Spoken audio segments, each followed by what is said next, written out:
The Senate President, Bukola Saraki, has asked the international community to partner with Nigeria to defeat Boko Haram in the northeastern part of the country. Senator Saraki made the appeal while delivering his keynote address at the 4th World Conference of Speakers of Parliaments at the United Nations headquarters in New York. He noted that the menace of insurgency and all forms of brutality being visited on innocent citizens by terrorist acts across the world requires international collaboration to curtail. How do we guarantee better life for our people in the midst of terrorism and insecurity? Like most other countries, terrorism has been a clog in our will to sustainable development.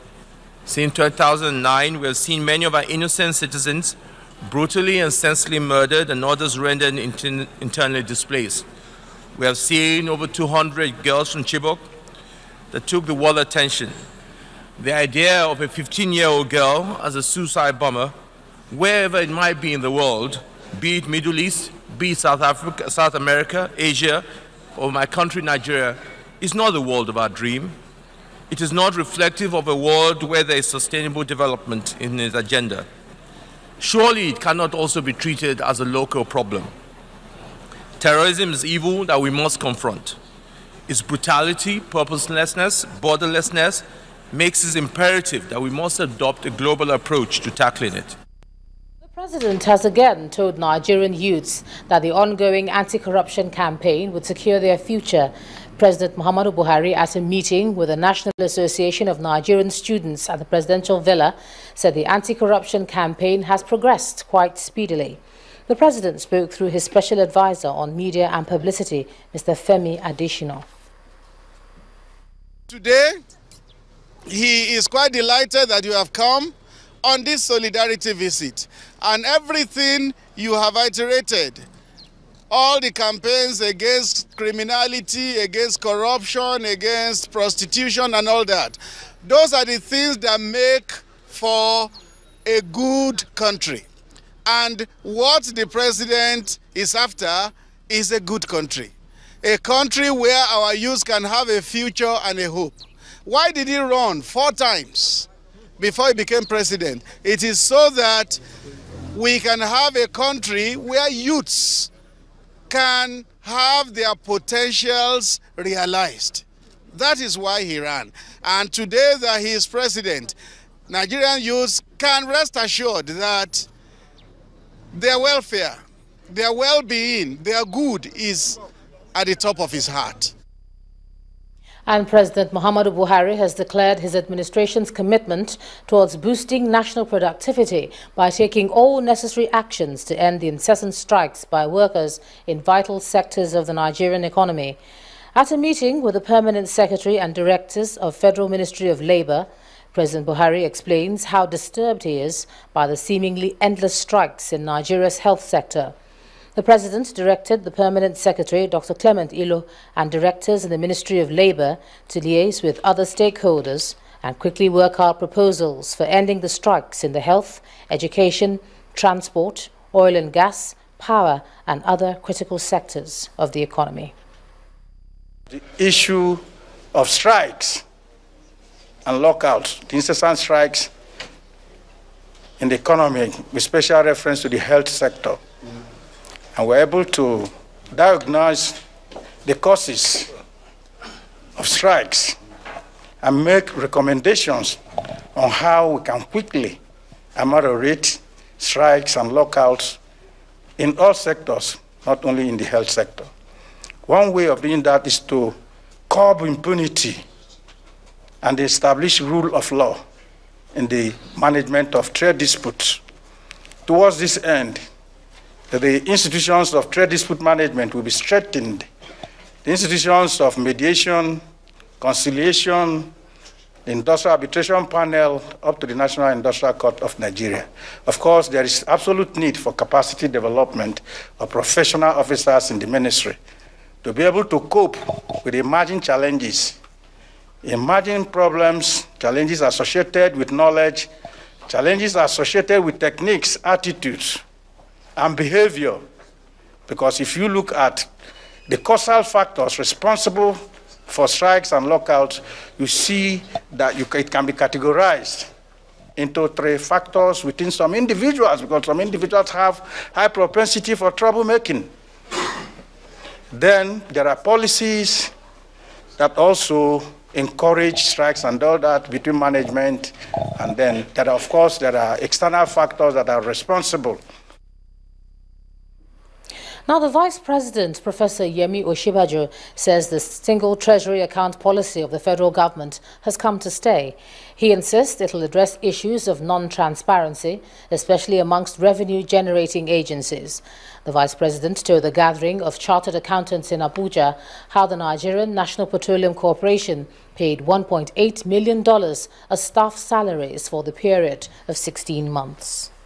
In the new economy. Chartered accountants from various walks of life gathered at the nation's capital, Abuja, to deliberate on issues that would help improve their service to the nation. Thank you very much. The Vice President, Yemi Osinbajo, was on hand to give the federal government's support to members of the profession, as well as what is expected of them. He started by giving an analysis of how the nation's growth indices had improved over the years without a direct impact on the common man, as well as frowned at the activities of revenue-generating agencies who did not remit funds into the Federation account as at when due. Revenues were coming through the NNPC, but in many cases, unbudgeted expenditure of the NNPC. The NNPC, generally speaking, unappropriated and unbudgeted spending of the NNPC simply hit the roof. Would notice, for instance, that in about 16 months, $1.85 billion was spent on salaries alone. In 16 months, 1.85 billion salaries of one corporation. So it just didn't make sense. I mean, there was just, the fiscals were totally out of control. To reverse the trend, he highlighted what the present administration hopes to do to make life more meaningful for Nigerians. It's obvious that poverty is actually increasing, that poverty levels are increasing, and that that more and more people are out of work.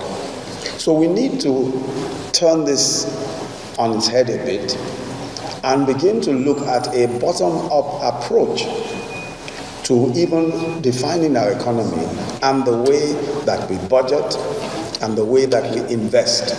And when I say invest, I'm talking about government investing. But what are the expectations from these accountants as the federal government swings into action to achieve its anti-corruption drive? Chartered accountants stands for integrity. They stand for integrity, accuracy, and these are basic things that this administration is talking about. And if we're able to provide accurate data, give accurate accounts, and stand by the reports that we make, then it will surely rub off on the country. As managers of the nation's economy, the President Muhammadu Buhari's administration will need the services of these crop of Nigerians to achieve its objective of accelerated development. What many Nigerians hope to see in the days ahead is a strong collaboration between the government and different professionals in the country to achieve the visions of the new administration. Senators of the Unity Forum in the Senate have denied withdrawing the suit they filed over allegations of forgery of the Senate's Standing Orders 2015 used for the inauguration of the 8th Senate. Counsel to the senators, Maman Othman, who spoke on their behalf, described the report as untrue, saying the case has not been withdrawn.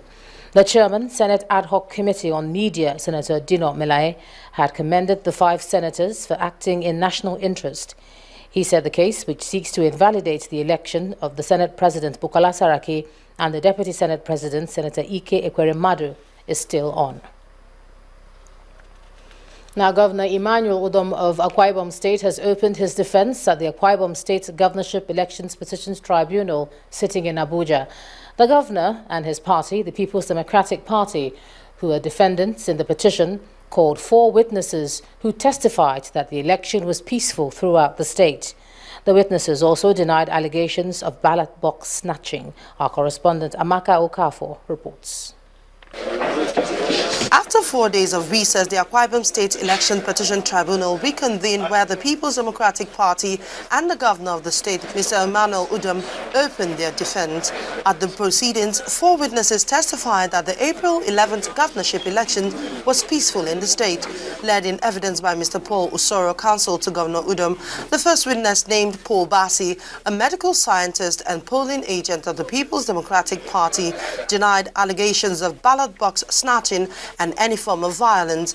He told the tribunal that the results were collated from all the 14 units in Uyo local government, except in 3 units where he said that the election could not hold because of violence allegedly ignited by a ward chairman of the All Progressive Congress. However, under cross-examination by Chief Wole Olanikpekun, counsel to the petitioner, the witness read out 9 result sheets from different polling units signed by one Joseph Oko Peter on behalf of the People's Democratic Party. The case or the story by the APC is that there was no election and people did not vote. So what we have done today is we actually have brought people who are testifying that they actually voted. And that is what we have done, and that's what we intend to continue doing. They've brought about 4 witnesses, and they say they've run out of witnesses for today. However, the Attorney General of Akwa Ibom State told journalists that the petitioner had failed to establish that there was substantial malpractices that could warrant cancellation of the elections. We have 2,997 polling units. The petitioners called evidence in respect of just about 15 polling units. Practically speaking, you get to find out that more than 95% of the election in Akwa Ibom State remains unchallenged at this moment. And to that extent, we, as the respondents, have really nothing to call to rebut. The petitioners have not made out a case for the respondents to rebut as this matter is, as far as this case is concerned. And that is the more reason we are advising ourselves in the level of, as to the level of response we are going to bring to react to the petition as it stands. More witnesses of the defendants are expected at the tribunal when it reconvenes. Amaka Okafo, Channels Television News. At least 4 local government areas in Kebbi State have been hit by floods as a result of the recent heavy rainfall experienced in the state. Sources close to the state government say the local government areas include Agungu, Suru and Kamba local governments. No loss of life has been reported and residential areas were largely spared, but large areas of farmlands were washed away by the flood. Kebbi is one of the states which the Nigerian Meteorological Agency had forecast would experience heavy rains and flooding. The National Emergency Management Agency is yet to comment on the issue, but the state government is said to be planning assistance to the affected farmers.